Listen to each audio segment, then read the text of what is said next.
A few years ago, I made an alphabet quilt, and now I'm going to make a number and shape quilt. When I printed the numbers, I actually reversed the numbers before I printed, so it'd be easier for me to trace through the heat and bind. I already have my blocks cut out. I'm gonna make 30 blocks, and right now I have 28. And I'm gonna do the same process that I used when I made my students those pillows. All of the numbers will be orange.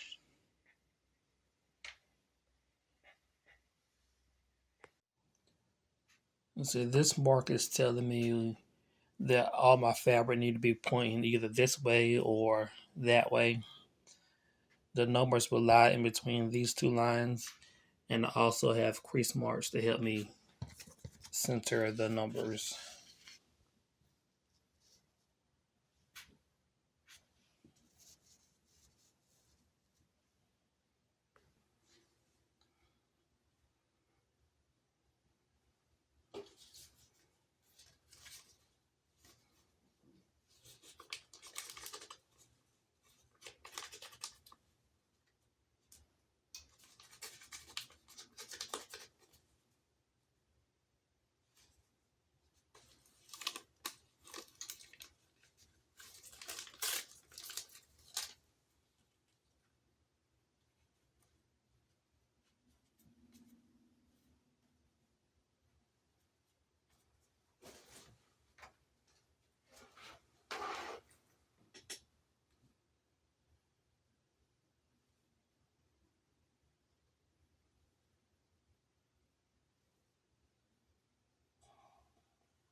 For the shapes, I use a glue stick and I put glue on the back, and then I put a hot iron on top, and then all I have to do is just use my rotary cutter and cut on the line and just take the paper off.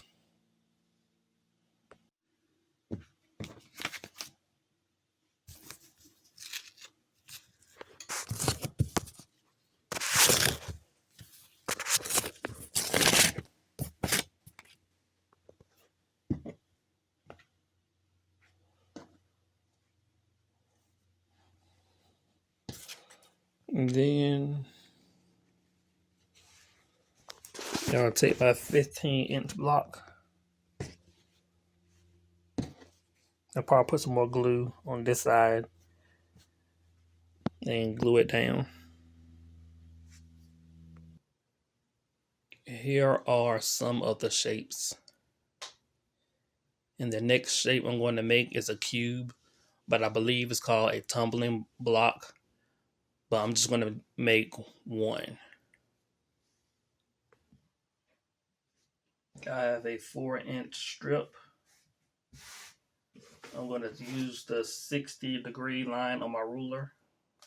I'm going to first put the 60-degree line on the bottom to make my first cut.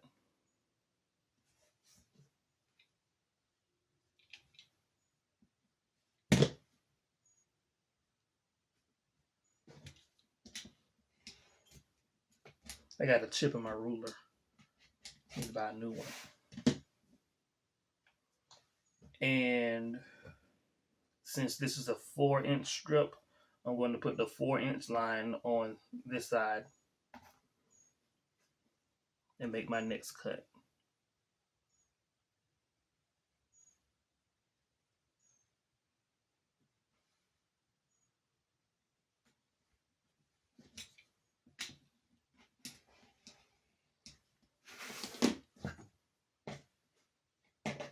Already did the other two. Now watch the video on how to do the Y seams.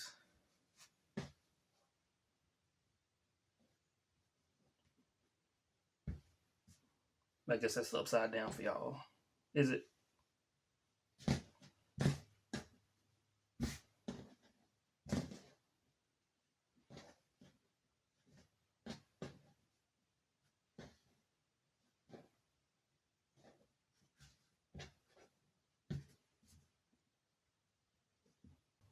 Instead of doing the Y seams, I could just glue it down to the fabric, to the background fabric. Yeah, that'd be easier. Now I'm going to do a zigzag stitch around the shapes and the numbers. Found my open toe foot.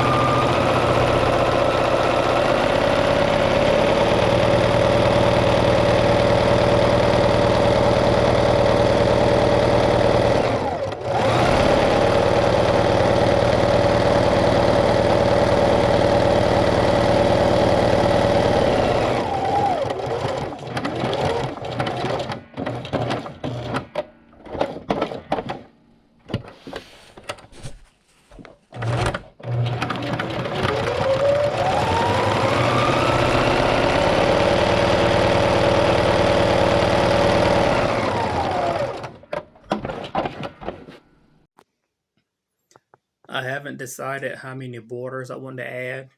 It depends on how I want to quilt it. I could either put all the blocks together and quilt it, or I can just quilt each block and then put those blocks together. And I think it might be too big to put on my hoop frame, so I will be using my little Rebel sewing machine.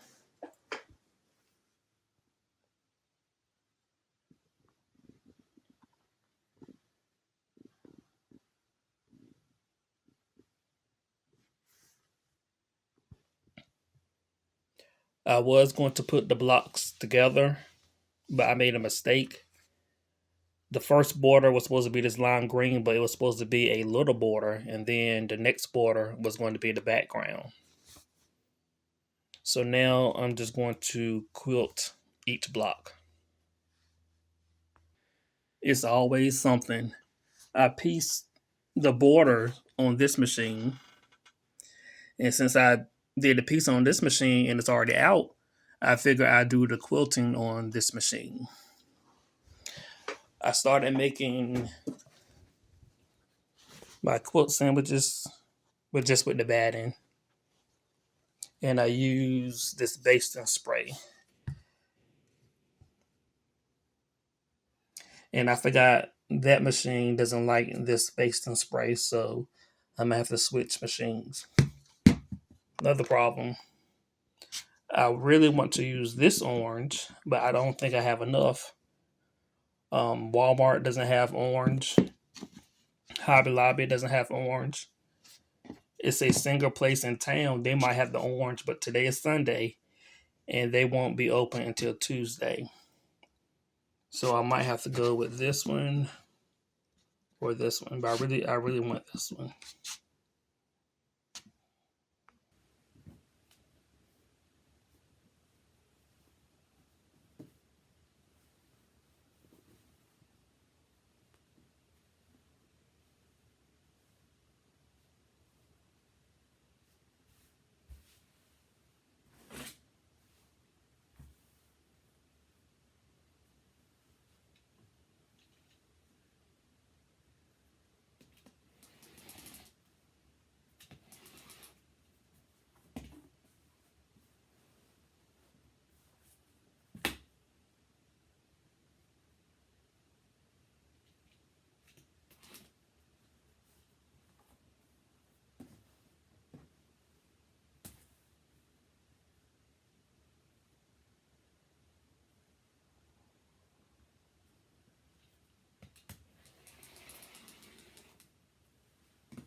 I have all of these rulers and I don't even use them.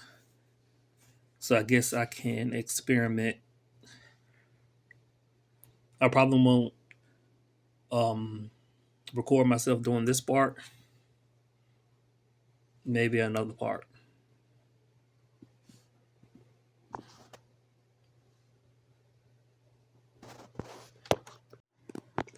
And I guess I need to switch to my regular ruler foot instead of this open toe ruler foot.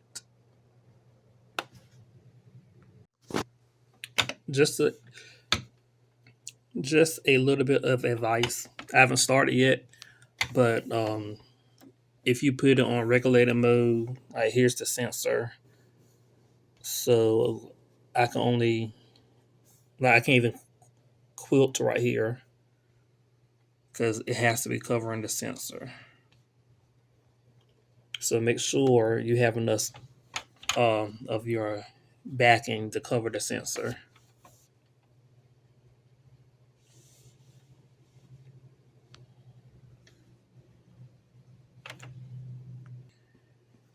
I just did some paisleys in the middle of the square. Not in the middle of the square, but in this square.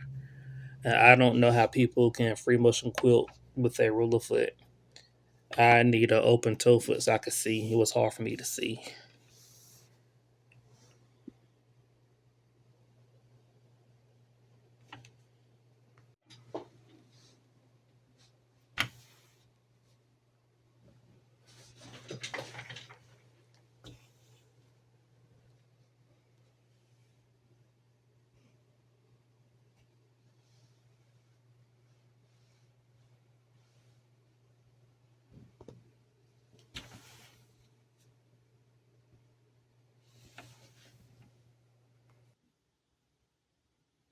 I'm getting a little more comfortable using the rulers. I'm still going to add some more stuff throughout here.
I don't know what I'm doing. I'm just winging it.